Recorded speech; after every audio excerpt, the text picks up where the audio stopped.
Hello everyone, আসসালামু আলাইকুম। আশা করছি আপনারা যে যেখানে আছেন সেখান থেকেই আপনার পরিবার পরিজন নিয়ে ভালোই আছেন।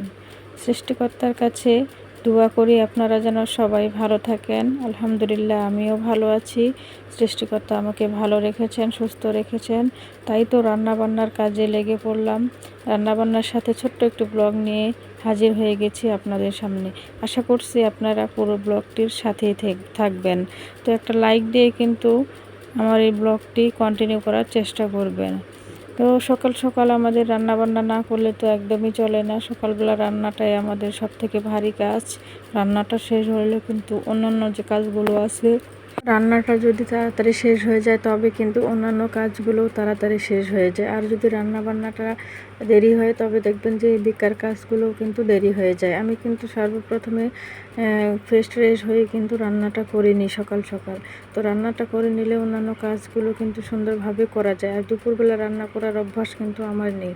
তো দুপুরবেলা রান্না করতে কিন্তু আমার একদমই ভালো লাগে না, যেহেতু রোদ গরম এর জন্য। তো সকাল সকাল ঠান্ডায় ঠান্ডায় রান্না করলে কিন্তু অনেক ভালো লাগে, তাই না? তো আমি লাউ কাটিয়ে নিয়েছি অফ ক্যামেরাতে। লাউ আর মসুরির ডাল দিয়ে আজকে রান্না করব।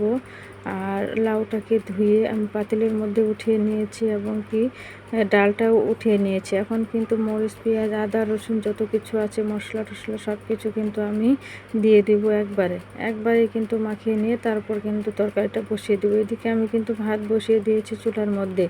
ভাত কিন্তু হচ্ছে, খড়ি ঢুকিয়ে দিচ্ছি। আর এদিকে কিন্তু তরকারি করছি। চুলায় রান্না করতে কিন্তু একটাই মজা আছে, সেটা হচ্ছে আপনি এখানে ভাত বসিয়ে দিবেন, দেওয়ার পরে কিন্তু আরামসে তরকারিগুলো কাটা বাছা করা যায়।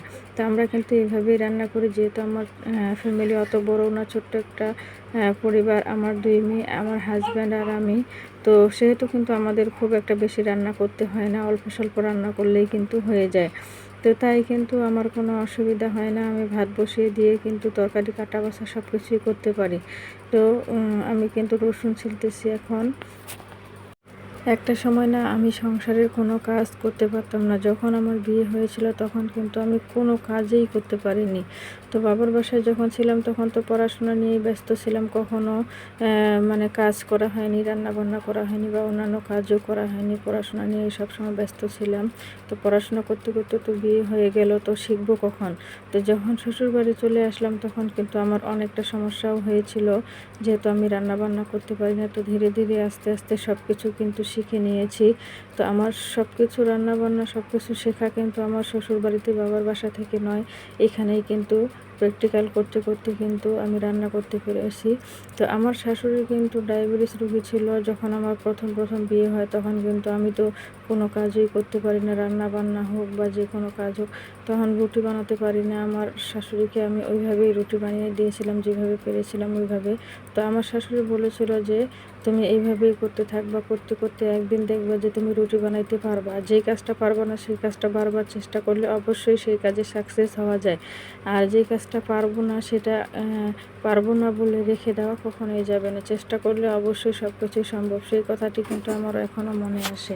তা আমার শাশুড়ি কিন্তু এখন আর বেঁচে নেই, তারপরেও কিন্তু তার কথাটা আমার কানের মধ্যে এখনও বাজে। আসলেই কিন্তু ধীরে ধীরে আস্তে আস্তে আমি কিন্তু সংসারের সব কাজকর্ম শিখে গেছি ইনশাআল্লাহ। এখন সব কিছুই করতে পারি, আর কোনো সমস্যা হয় না।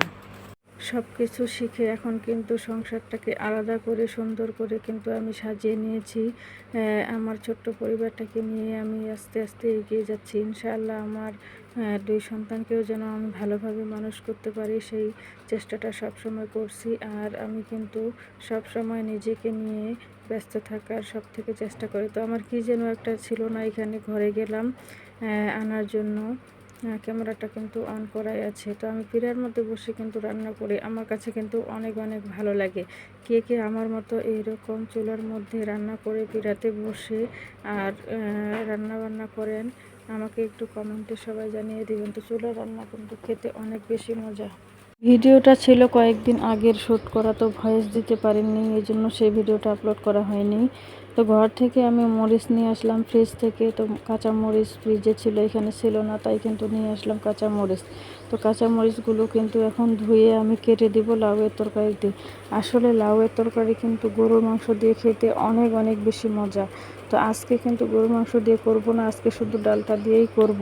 তো আমরা কিন্তু লাউয়ের তরকারি গরুর মাংস দিয়ে খেতে অনেক অনেক বেশি পছন্দ করি, খুবই ভালো লাগে। আমার কাছে খুব পছন্দের কিন্তু একটা তরকারি গরুর মাংস আর লাউ।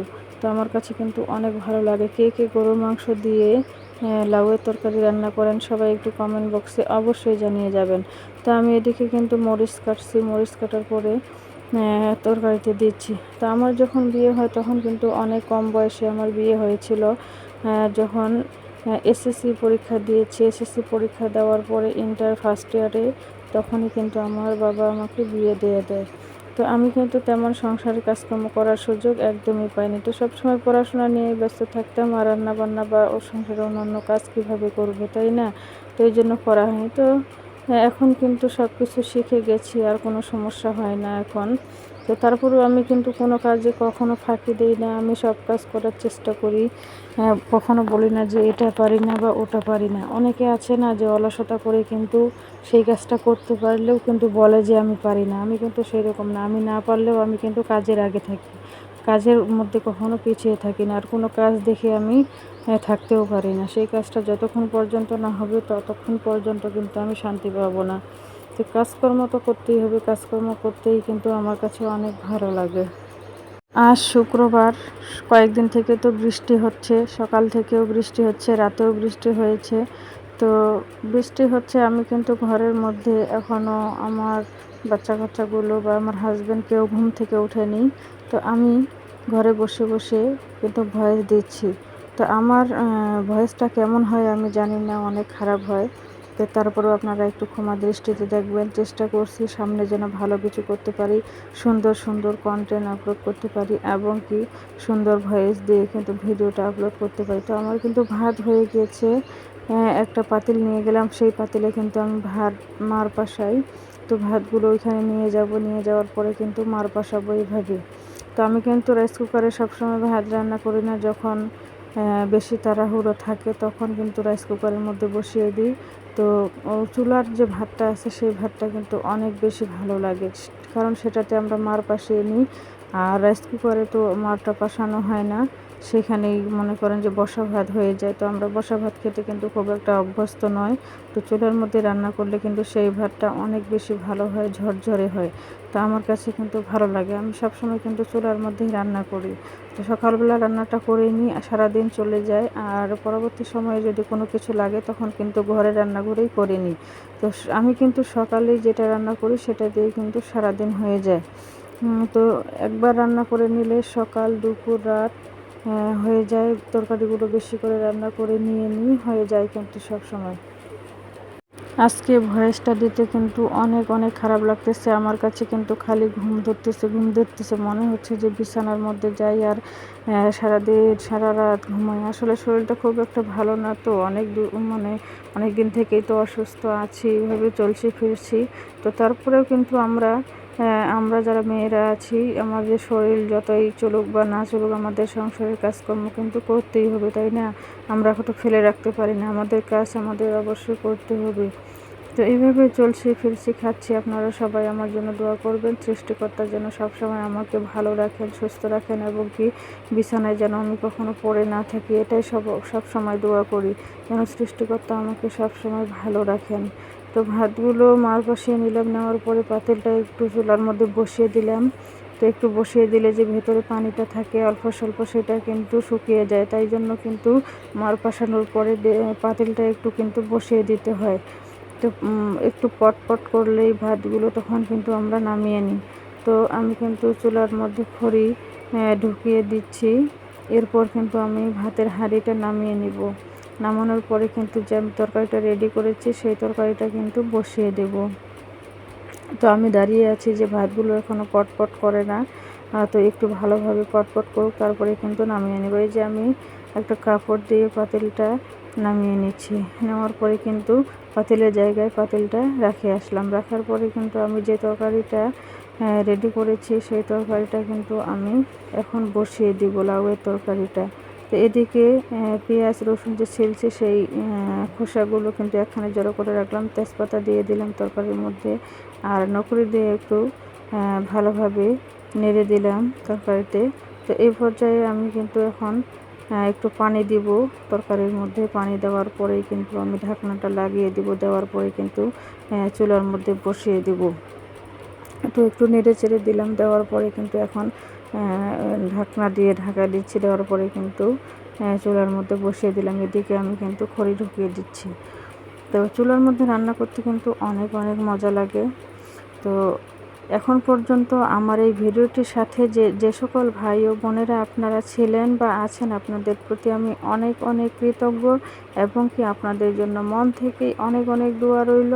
আপনারা যদি আমার এই ভিডিওটি দেখে একটু মাত্র ভালো লাগে, অবশ্যই বন্ধু হয়ে সাথে থাকবেন আর একটা লাইক দিতে কখনোই ভুলবেন না। যদি পাশেই থাকতে চান তাহলে অবশ্যই সাবস্ক্রাইব করে বন্ধু হয়ে পাশেই থাকতে পারেন। আমরা সবাই একসাথে এগিয়ে যেতে চাই। তো আপনাদের সবাইকে অনেক অনেক শুভকামনা জানাই এবং কি আপনারা সবসময় ভালো থাকবেন। দোয়া করি আপনারাও দোয়া করবেন আমিও যেন ভালো থাকতে পারি। আর আমি জানি না আমার এই ভিডিওটি আপনাদের কাছে কেমন লাগলো, সবাই কিন্তু কমেন্ট করতে ভুলবেন না। আর দেখা হবে, কথা হবে অন্য একটা ভিডিওতে অবশ্যই ইনশাআল্লাহ। ততক্ষণ সবাই ভালো থাকবেন। আল্লাহ হাফেজ। আসসালামু আলাইকুম ওয়া রাহমাতুল্লাহ।